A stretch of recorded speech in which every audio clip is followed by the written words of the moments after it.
here is CNC laser welding machine, and as you see, most of the moving parts are made out of carbon fiber, and that's because it's not only fast in straight line, it's also fast when you have to do like different shapes for the welding, and the maximum acceleration for the welding head is 3 Gs. And there is carbon fiber structure because they also need to keep everything really stiff to hit their accuracy target, which is 0.1 millimeter maximum error, even with the like high speed. So it's really stiff. And to hit those accelerations, they use linear motors on X and Y axis.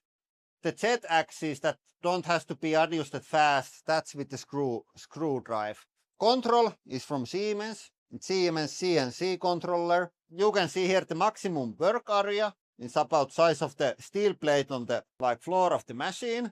But these come also in bigger sizes. They have bit bigger closure one and much bigger one without the closures that you should put in separate room that is closed from all people when it's running. Here you have some connections. You can feed gas for the welding. Then you have some coolers, and there is liquid cooler for the linear motors. They have to stay at optimal temperature at all times to ensure the high performance of the machine. Even if the machine has now 3 axes, there is connectors for the 4th axis.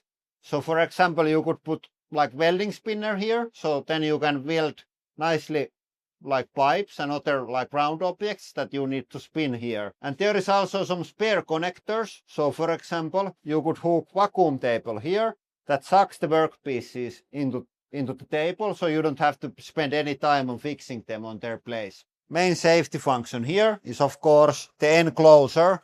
This is made out of steel and aluminium, so laser doesn't go through those. And then the viewing ports are type of glass that doesn't pass through the wavelength of the laser being used. And they also block some of the UV radiation from the like really hot steel when it's being welded. It generates, depending on the material, more or less smoke and particles. And of course those has to be sucked away, and there is like good ventilation there. And then of course you have moving parts. So if you want to go with the full speed, doors has to be closed. And one interesting thing that I haven't faced before is the powerful linear motors. They have permanent magnets on these long axes here. So if you are doing some maintenance, be careful with the steel tools. And now it's time to show off the dynamic performance of the machine. And now we are going to run with the speed that needs the 3 Gs of acceleration.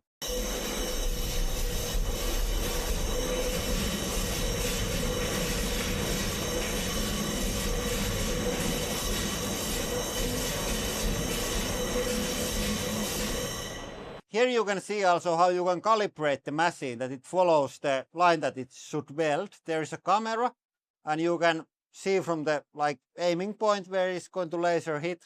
And if that tracks nicely the necessary path, then it's going to look fine when it's welded. I have to ask about like dynamics and accelerations. How the whole machine can stay on its place when the like whole thing is moving inside? Well, because this is made out of carbon fiber, it weighs the whole thing that moves about 213 kilograms. And if you do it with steel, it's much more high. How much the whole machine weighs, like frame and everything? About 7 tons. It would probably move it, you wouldn't pull it down on the floor. Yeah. Some words about the controllers with the man who has made all the code for the machine. The like movements are from Siemens, like servos or like linear motors and stuff like that. Yes, the basic CNC control is SINUMERIK ONE, and it is quite close to being standard. Yeah. And we have only made small improvements and added screens for additional controls. But the main thing is that we have a numerical control that controls axis movements. And then we have a separate industrial PC with laser manufacturers, so coherence. So we have 2 screens. The bottom one shows the operator, which is used to control the axis movements, and the top screen that runs coherent software which is used to control the laser source. Usually, like, is there any standards on like interface on the production cell between, for example, this and robot, or do you have to code it every time for a specific manufacturer of the robot or FMS? Typically, FMS and ERP manufacturers have their own standards, and our job as machine integrator and manufacturer is to make sure that our machine can work with the specified interfaces. Yes. So it doesn't matter what you are planning to use to feed this. You can make custom like interface to fit almost anything with this machine. Exactly. Okay, and Matti can tell how you can feed the machine. Of course, you can place parts there by your hand, but if you have a bit more parts to make, what are like the solutions that you can use with the machine? We can automate the doors, and we can put robot to change the workpiece, for example. And also we can make some pallet changing system for the side, left or right side. That's probably good when you have a lot of small parts. Yeah. And here we have the virtual machine. And why use virtual machine if you have the real one also? Because this is much cheaper. You can have two machines. And with the virtual machine, you can check that the code is working and doing what you want. You can check that there is no collisions when you run the program. You can try to solve problem states, and you can teach operators for the main machine. And it's nice to do with this because it's much cheaper. And also, nice thing that you can do with this that is not possible with the real machine is to run it with the doors open or even without the shields at all. So now you can see clearly what is going on inside. And it's just not this. You have here all the same interfaces and screen that is on the main unit.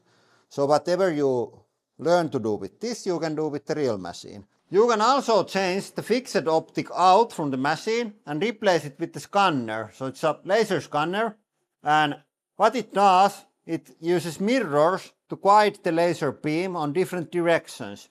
So you can, for example, do the same kind of like wobbling motion that the handheld lasers have to spread the welding area larger, or then you can weld smaller parts completely without moving all the 250 kilos of the machine around to be able to do like small stuff. And if you are interested on the machine or you want to learn more, contact information for their sales. They can sell like just regular machine like this or make custom one just for your needs. Both options are good.